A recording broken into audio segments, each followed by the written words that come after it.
हाल ही में मध्य प्रदेश और राजस्थान में बच्चों की मौतों का मामला चिंता का विषय बन गया है। छिंदवाड़ा जिले के परासिया क्षेत्र में वायरल फीवर से पीड़ित बच्चों की हालत बिगड़ रही है और अब तक 9 बच्चों की मौत हो चुकी है। वहीं राजस्थान में भी 2 बच्चों की मौत दर्ज की गई है। कुल मिलाकर 11 बच्चों की जानें चली गई हैं। चलिए जानते हैं कि क्या हुआ छिंदवाड़ा में। परासिया एसडीएम शुभम यादव के अनुसार जिले में वायरल बुखार और सर्दी जुकाम से पीड़ित बच्चों की निगरानी की जा रही है। जिन बच्चों की तबीयत 2 दिन से अधिक खराब रहती है, उन्हें सिविल अस्पताल में 6 घंटे तक देखा जाता है और स्थिति बिगड़ने पर जिला अस्पताल में रेफर किया जाता है। अभी तक हुई 9 मौतों में से 5 बच्चों को कोल्ड रिफ और 1 बच्चे को नेक्स्ट्रो डीएस कफ सिरप लेने की जानकारी मिली है। स्वास्थ्य अधिकारियों ने सभी प्राइवेट डॉक्टरों को निर्देश दिए हैं कि वायरल बुखार वाले बच्चों को सीधा अस्पताल भेजें।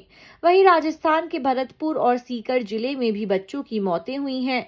भरतपुर में 2 साल के बच्चे और सीकर में 5 साल के बच्चे की मौत कफ सिरप पीने के बाद हुई, जिसमें किडनी फेलियर को प्रमुख कारण माना जा रहा है।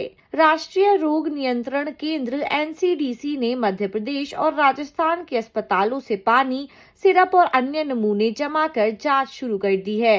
किसी संक्रामक रोग की संभावना को फिलहाल खारिज किया गया है।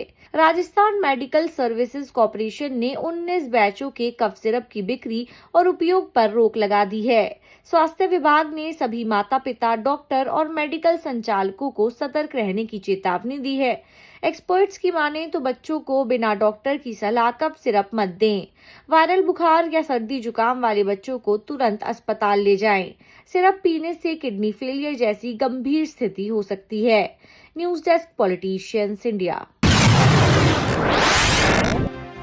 अगर आपको हमारा वीडियो अच्छा लगा तो हमारे चैनल को सब्सक्राइब करें, हमारी वीडियो को लाइक करें, शेयर करें और ऐसे ही देश की तमाम बड़ी खबरों के लिए जुड़े रहें पॉलिटिशियंस इंडिया के साथ।